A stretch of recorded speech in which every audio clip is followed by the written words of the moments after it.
Hello guys, இன்னைக்கு நம்ம எந்த எஸ்ஸே பார்க்க போகிறோம் அப்படின்னு பார்த்தீங்கன்னா, the death of the author written by Roland Barthes. ROLAND BARTHES, Roland Barthes. So இவர் வந்து ஒரு famous French literary theorist, essayist, philosopher and critic. இந்த எஸ்ஏ எப்போ ரிட்டன் ஆயிருக்கு அப்படின்னு பார்த்தீங்கன்னா 1967 ரிட்டன் பண்ணியிருக்காங்க. இந்த எஸ்ஏயில் அவர் என்ன சொல்லியிருப்பார், சென்ட்ரல் ஐடியா என்னன்னு பார்த்தீங்கன்னா, ஃபார் எக்ஸாம்பிள் இப்போ நீங்கள் ஒரு ஒர்க் படிச்சிருக்கீங்க, அது போயமாக இருக்கட்டும், எஸ்ஏவாக இருக்கட்டும், ஷார்ட் ஸ்டோரியாக இருக்கட்டும், என்ன வேணால் இருக்கும். ஒரு ஒர்க் நீங்கள் படிச்சிருக்கீங்க, படிச்சிட்டிங்க, ஃபுல்லாக முடிச்சிட்டிங்க. இன்னொருத்தவங்க வந்து கேட்குறாங்க, அந்த ஒர்க் எப்படி இருந்துச்சு, எப்படி நல்லா இருக்கா, எப்படி என்ன சொல்கிறாங்க அந்த ஒர்க்கில். நீங்கள் சொல்கிறீங்க, அதாவது ஆத்தர் வந்து ரொம்ப கஷ்டப்பட்டிருக்காரு. இப்போ அவர் பயோகிராஃபி ஃபஸ்ட்டு படித்தேன், ரொம்ப கஷ்டப்பட்டிருக்காரு, அதனால் இந்த ஒர்க் ஃபுல்லாக அவரோட ஃபீலிங்ஸு ஃபுல்லாக அப்படி சொல்லியிருக்காரு அப்படின்னு நீங்கள் சொல்லக்கூடாது. அந்த மாதிரி தான் வந்து ரொனால்டு பாத் சொல்கிறார். என்ன சொல்கிறாருன்னா, இப்போது ஒரு ஒர்க் நீங்கள் படிக்கிறீங்க அப்படின்னா ஃபஸ்ட்டு நீங்கள் ஆத்தரை ஃபஸ்ட்டு படிக்காதீங்க. ஆத்தரை பற்றி நீங்கள் படிக்க வேண்டாம். ஓகேங்களா? அவர் என்ன பாயிண்ட் ஆஃப் வியூ சொல்கிறார், இப்போ நம்ம ஆத்தர் பயோகிராஃபி ஃபஸ்ட்டு ஒரு ஒர்க், அவர் எழுதின ஒர்க்கை படிக்கிறோம் அப்படின்னா, இப்போ ஃபார் எக்ஸாம்பிள் வேர்ட்ஸ்வொர்த் எடுத்துக்கோங்களேன். இப்போ வேர்ட்ஸ்வொர்த்னாலே நம்மளுக்கு என்ன தோணும், அவர் ஒரு நேச்சர் போயட். அதனால் கண்டிப்பாக இந்த போயமில் நேச்சர் பற்றி தான் இருக்கும். ஒரு ஈஸி லாங்குவேஜில் தான் இருக்கும். அந்த மைண்ட் செட்டில் நீங்கள் படிக்காதீங்க அப்படின்னு சொல்கிறாரு. ஆத்தரை மறந்துடுங்க. ஓகேங்களா? ஆத்தரை மறந்துட்டு நீங்கள் படிங்க. ஏன்னா இப்போ நம்மளே படிக்கும்போது ஒரு டெக்ஸ்ட்டை வித்தவுட் த ஆத்தர் இன்ஃப்ளூயன்ஸ் நம்மளே படிக்கும்போது அந்த ஒர்க்கில் ஒரு 1008 மீனிங்ஸ் வந்து வரும்.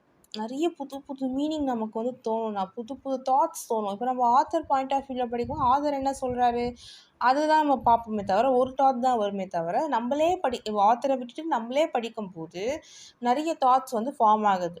ஸோ இந்த ஐடியாவை தான் வந்து ரொனால்டு பாத்ஸ் இந்த டெத் ஆஃப் தி ஆத்தரில் வந்து சொல்லியிருப்பாருங்க. ஓகேங்களா? இப்போ ஃபார் எக்ஸாம்பிள் ஒரு ஒர்க் படிக்கிறோம், அதில் வந்து ஆத்தர் இன்ட்ரோவில் வந்து ஆத்தர் வந்து ரொம்ப கஷ்டப்பட்டிருக்காரு, ஸோ இந்த ஒர்க்கும் கண்டிப்பாக கஷ்டப்பட்டு தான் ரிட்டன் பண்ணியிருப்பாரு அப்படின்னு நமக்கு ஒரு மைண்ட் செட் வரும். If author is successful and wealthy பேக்ரவுண்டில் இருக்கார் அப்படின்னா, அதனால தான் இவர் வந்து ஹாப்பியாக இந்த ஒர்க்கை ரைட் பண்ணியிருக்காரு அப்படி ஒரு மைண்ட் செட் வரும். ஸோ அதை தான் சொல்கிறார், அந்த மாதிரி பண்ணாதீங்க அப்படின்னு சொல்கிறாரு. சரி, ஓகே, இந்த மாதிரி பண்ணாதீங்கன்னு சொல்கிறார். அப்போ என்ன தான் பண்ணணும் அப்படின்னா, ஒரு ஒர்க்கை இண்டிவிஜுவலாக ரீட் பண்ணுங்கள். நீங்களே அந்த இப்போ போயம் ஆரம்பிக்கிறீங்கன்னா ஆத்தரை படிக்காமல் அந்த லைன்ஸை படிக்க ஆரம்பிங்க. ஸோ உங்கள் வியூ தான் வந்து அந்த புக்குக்கு வந்து ரொம்ப இம்பார்ட்டண்ட் அப்படின்னு சொல்கிறாரு. ஆத்தர் மீனிங்கில் போக வேண்டாம், நம்மளோட இண்டிவிஜுவல் மீனிங்கில் போகலாம் அப்படின்னு சொல்கிறார் அவர். அப்புறம் வந்து ஒரு போயம் பார்த்தீங்கன்னா should relate on the public, not author அப்படின்றாரு. First read the poem or as anything, not about author. So இதுதான் வந்து நியூ கிரிட்டிசிசமோட கான்செப்ட். இது ஃபர்ஸ்ட்டு வந்து நம்ம போயமை படிக்கணும். ஃபார் எக்ஸாம்பிளுக்கு நான் போயம் சொல்கிறேன், it maybe poem, short story, எது வேணா இருக்கலாம். ஸோ ஃபஸ்ட்டு நீங்கள் போயம் படிங்க, ஆத்தரை பற்றி படிக்காதீங்க. ஓகேங்களா? இதுதான் வந்து நியூ கிரிட்டிசிசமோட கான்செப்ட் அப்படின்றாங்க. ஃபார் எக்ஸாம்பிள், இது வந்து நானே சொல்கிற எக்ஸாம்பிள் கைஸ், ஜஸ்ட்டு புரியறதுக்காக சொல்கிறேன். இது வந்து நம்ம புக்கில் வரல. ஃபார் எக்ஸாம்பிள், இப்போ நம்ம ஒரு மூவி பார்க்க போகிறோம்னு வச்சுக்கோங்களேன். அதை வந்து நம்ம எந்த ஒரு அது பேர் என்ன, சாரி, ட்ரைலரும் பார்க்காம யார் அந்த டேரக்டர்னும் தெரியாமல் நம்ம போய் பார்த்தோன்னு வச்சுக்கோங்களேன், அந்த மூவி நமக்கு நிறைய சொல்லும், நிறைய ஒரு இம்பார்ட்டண்ட் பாயிண்ட்ஸ்லாம் கொடுக்கும்.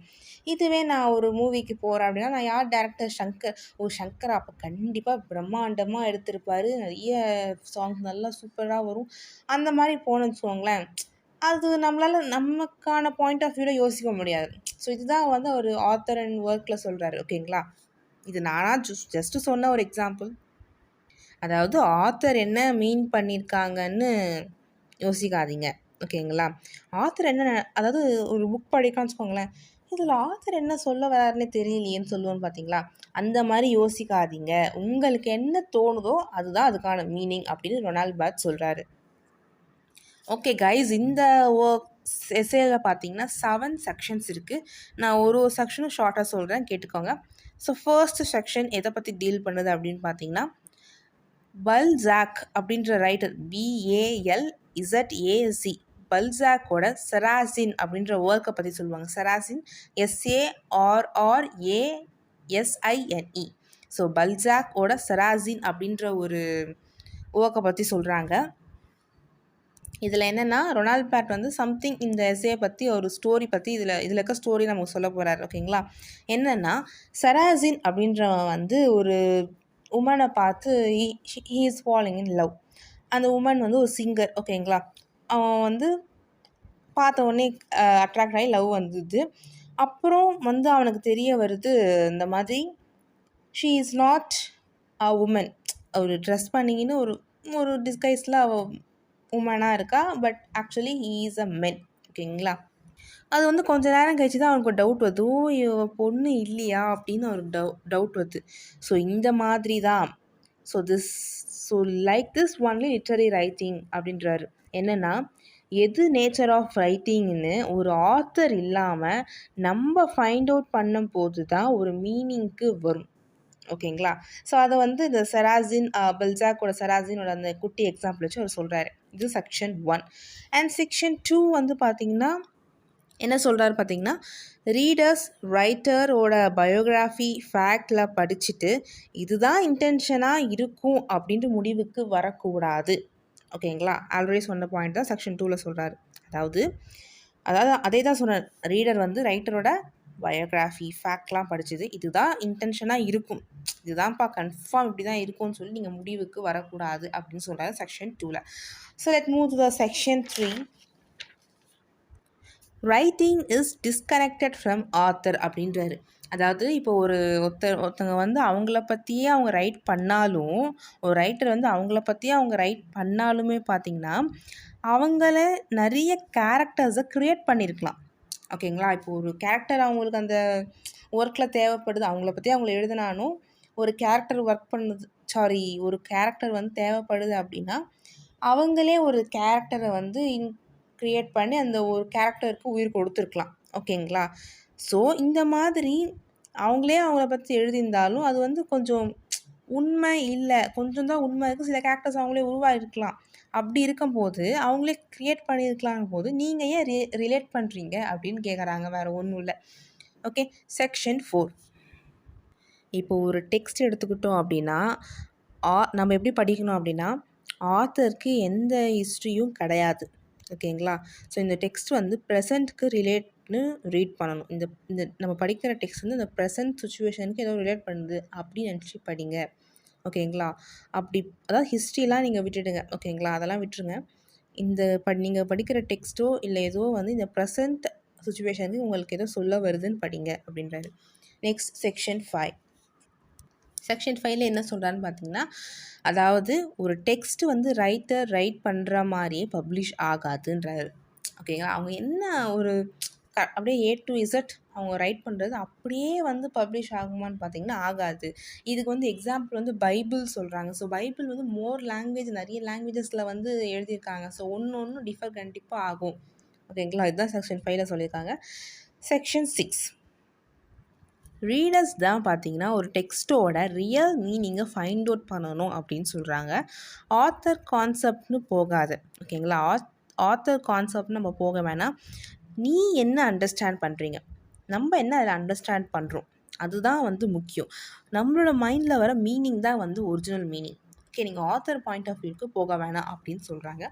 ஸோ இது இப்போது வந்து நமக்கு புரிஞ்சிருக்கும். So why he given the title for this essay as the death of the author. ஏன் டெத் ஆஃப் தி ஆத்தர்னால் அங்கே ஆத்தர் அப்படின்ற ஒருத்தர் இல்லவே இல்லைன்னு நினச்சிக்கோங்க. ஸோ அதுதான் வந்து சொல்ல வராரு. Something discover happen on reading text. So இதுதான் வந்து டெத் ஆஃப் தி ஆத்தர். உன்னோட மைண்டில் வர மீனிங் தான் வந்து ஒரிஜினல் மீனிங் அப்படின்னு சொல்கிறார்.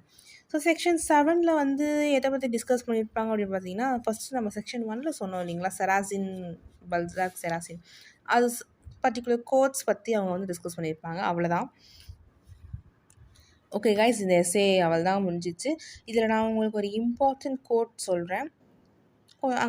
அங்கே நீங்கள் எங்கேயாச்சும் நீங்கள் இதை மென்ஷன் பண்ணுங்கள். The birth of the reader must be at the cost, COST, cost of the death of the author. ஓகேங்களா? Will repeat. The birth of the reader must be at the cost of the death of the author. Okay guys, இந்த essay வந்து complete ஆகிடுச்சு. Summary of this essay is over. உங்களுக்கு புரிஞ்சுதா இல்லையான்னு comment செக்ஷனில் சொல்லுங்கள். உங்களுக்கு வேறு ஏதாவது ஒர்க் தேவை அப்படின்னா நான் சொல்லணும்னு நீங்கள் ஆசைப்பட்டீங்கன்னா தயவுசெய்து you can comment it. Surely will try to say. And thank you.